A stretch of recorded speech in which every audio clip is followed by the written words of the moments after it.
7 தமிழ், பொறுப்பும் பொது நலமும். கோவை, ஈரோடு, திருப்பூர் ஆகிய 3 மாவட்ட மக்களின் 60 ஆண்டு கோரிக்கை அவிநாசி அத்திக்கடவு திட்டமாகும். 30 லட்சம் மக்களின் வாழ்வாதாரமான இந்த திட்டத்தை விரைவில் செயல்படுத்த வேண்டும் என்று அப்பகுதி மக்கள் கோரிக்கையாக உள்ளது. விவசாயத்தை அடிப்படையாக கொண்ட ஒரு பகுதி திருப்பூர் மாவட்டத்தில் உள்ள அவிநாசி பகுதி. பெருமளவு விவசாயிகளை கொண்ட இந்த பகுதியில் நீராதாரம் இல்லாதது மிகப்பெரிய பிரச்சனையாக இருந்து வருகிறது. இங்குள்ள பெருமளவு குளங்கள், கிணறுகள், ஆழ்துளை கிணறுகள் போன்றவற்றிற்கு நிலத்தடி நீரே ஆதாரம்.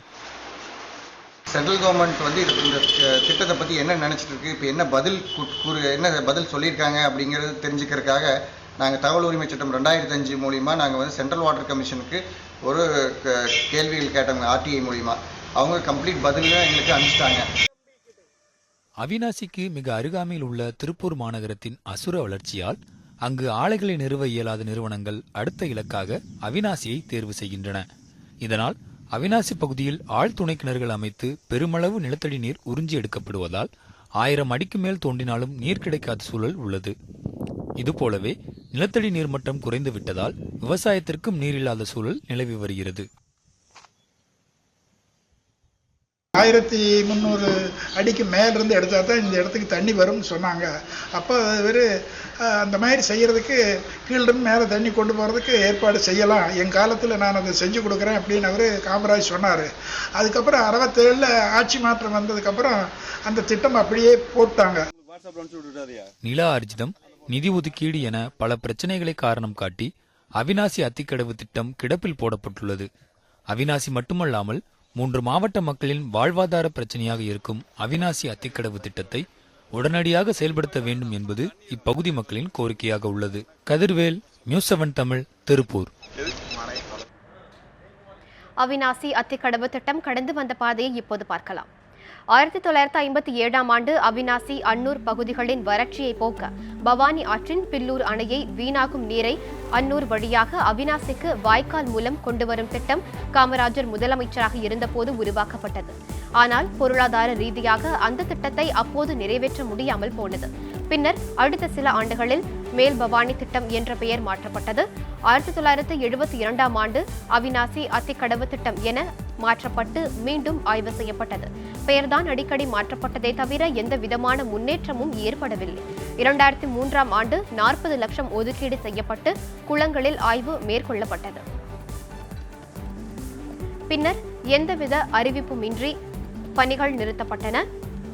2010ஆம் ஆண்டு இத்திட்டத்தின்படி நீர் கொண்டு வருவதற்கான வாய்க்காலின் நீளம், அகலம், நீர் செல்லும் பாதை, மண் பரிசோதனை, பயனடையும் ஏரி, குளங்களில் எண்ணிக்கை உள்ளிட்டவை பற்றி ஆய்வு செய்யப்பட்டது. 1991இல் இத்திட்டத்தின் மதிப்பு 134 கோடி ரூபாய். 2010ஆம் ஆண்டு திட்ட மதிப்பு 1862 கோடி ரூபாயாக உயர்ந்தது. கோவை, ஈரோடு, திருப்பூர் ஆகிய 3 மாவட்ட மக்களின் 60 ஆண்டு கோரிக்கை அவிநாசி அத்திக்கடவு திட்டமாகும். 30 லட்சம் மக்களின் வாழ்வாதாரமான இந்த திட்டத்தை விரைவில் செயல்படுத்த வேண்டும் என்று அப்பகுதி மக்களின் கோரிக்கையாக உள்ளது. இதுகுறித்த கூடுதல் தகவல்களை அத்திக்கடவு அவிநாசி திட்ட போராட்ட குழுவை சேர்ந்த சம்பத்திடம் கேட்கலாம். ஐயா வணக்கம். இந்த திட்டம் காலதாமதம் ஏற்படும் காரணம் என்ன?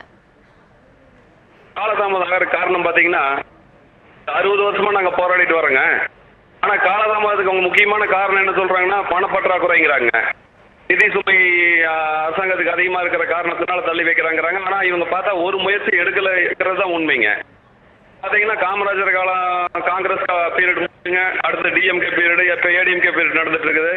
நாங்கள் எல்லா மினிஸ்டர் எல்லா அரசாங்கத்தையும் நாங்கள் கேட்டுட்டு தான் இருக்கிறோங்க. ஆனால் இது குறித்து இது வரைக்கும் எந்த விதமான ஒரு முன்னேற்றமான ஒரு பட்ஜெட்லையோ இல்லை சட்டசபையிலையோ இது பற்றி ஒரு எந்த விதமான அறிவிப்பும் அறிவிக்க மாட்டேங்கிறாங்க. வர பட்ஜெட்ல நாங்க இது சம்பந்தமா இதுக்கு நிதி ஒதுக்குவாங்கன்னு ஒரு நம்பிக்கையில் இருக்கிறோம். அப்படி இந்த நிதி ஒதுக்கலைன்னா நாங்க மிகப்பெரிய போராட்டங்கள், மக்கள் போராட்டம் பெரிய அளவுல நாங்க நடத்தலாம்னு திட்டமிட்டு இருக்கிறோங்க.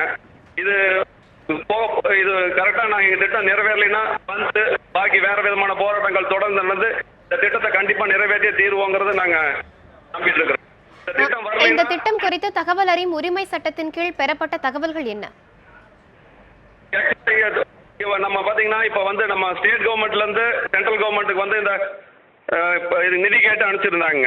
அப்ப நிதி கேட்டு அவங்க அனுப்பிச்சப்போ சென்ட்ரல் கவர்மெண்ட்ல இருந்து என்ன பண்ணிருக்காங்க, ஒரு 6 கேள்வி இங்க வந்து ஸ்டேட் கவர்மெண்ட்டுக்கு கேட்டு அனுப்பிச்சிருந்தாங்க.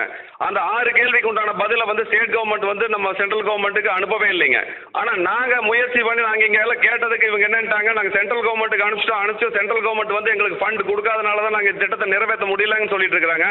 ஆனா அது வந்து இப்ப ஆர்டிஐல நாங்க வந்து தகவல் அறியும் சட்டத்தில் இப்ப போட்டு இப்ப இந்த வாரத்துல தான் எங்களுக்கு தெரிஞ்சதுங்க. அதாவது 6 கேள்வி வந்து சென்ட்ரல் கவர்மெண்ட்ல இருந்து இங்க இப்ப அது கேட்டு சென்ட்ரல் கவர்மெண்ட்ல 2 வருஷம் ஆச்சுங்க அந்த கேள்வி கேட்டு ஸ்டேட் கவர்மெண்ட் நம்ம தமிழ்நாடு ஸ்டேட் கவர்மெண்ட்ங்க. ஆனா ஸ்டேட் கவர்மெண்ட்ல இருந்து இங்க இருந்து யாருமே எந்த முயற்சியும் எடுக்காம அந்த 6 கேள்விக்கு உங்க பதிலே அனுப்பலீங்க.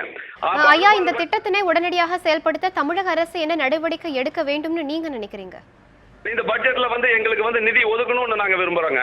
ஏன்னா 1862 கோடிங்கிறது வந்துங்க இது நாள் ஆக இது அதிகப்படி ஆகிட்டே இருக்குங்க. இது ஜாஸ்தி ஆகிறதுக்குள்ள சீக்கிரமா எங்களுக்கு வந்து ஒரு 5 வருஷ திட்டங்கிறதுனால வந்து ஒரு 500 கோடி வருஷத்துக்கு 500 கோடிங்கிற மாதிரி ஒதுக்கி இந்த திட்டத்தை சீக்கிரம் நிறைவேற்றணும்னு நாங்க விரும்புறோம். ஏன்னா இதுவங்க வந்து மத்திய அரசு கூட நல்லா பேசி இந்த திட்டத்தை வந்து சுமூகமா முடிக்கணும். ஏன்னா ஸ்டேட் கவர்மெண்ட்டும் மத்திய அரசாங்கமும் 2 பேரும் சேர்ந்து பண்ணாதான் இந்த திட்டத்தை நிறைவேற்ற முடியும்னு நாங்க நம்புறோங்க. ஐயா, உங்கள் தகவல்களுக்கு நன்றி ஐயா. நன்றி. அவிநாசி அத்திக்கடவு திட்டம் அமல்படுத்தப்பட்டால் கிடைக்கக்கூடிய பயன் பற்றி இப்போது பார்க்கலாம். திருப்பூர் மாவட்டத்தின் சராசரி ஆண்டு மழை அளவு 600 சென்டிமீட்டர் ஆகும். கடந்த 4 ஆண்டுகளாக மழை அளவு குறைந்து வருவதாலும் நிலத்தடி நீரின் அளவு உயராமல் தொடர்ந்து உறிஞ்சப்படுவதாலும் மிக வேகமாக அவிநாசி நிலத்தடி நீரின் அளவு அபாய கட்டத்தை நெருங்கி வருகிறது. இது பற்றி அறிந்த பல தொண்டு நிறுவனங்கள் ஆய்வு செய்துள்ளன. பல்வேறு விதமான போராட்டங்கள் நடத்தப்பட்டும் இதுவரை திட்டம் செயல்பாட்டிற்கு வரவில்லை. திட்ட மதிப்பீடு உயர்ந்து வருவது மட்டுமல்லாமல் நில அர்ஜிதம் போன்றவையும் சவாலாக இருந்து வருகின்றன. 1400 ஏக்கர் அளவில் நிலம் ஆர்ஜிதம் செய்ய வேண்டியது இருப்பதால் தொடர்ந்து இழுபறி நீடித்து வருகிறது. இத்திட்டம் நிறைவேறும் பட்சத்தில் பொதுப்பணித்துறையின் வசம் உள்ள 48 குளங்கள் 213 குட்டைகளும் நீர் கிடைக்கும்.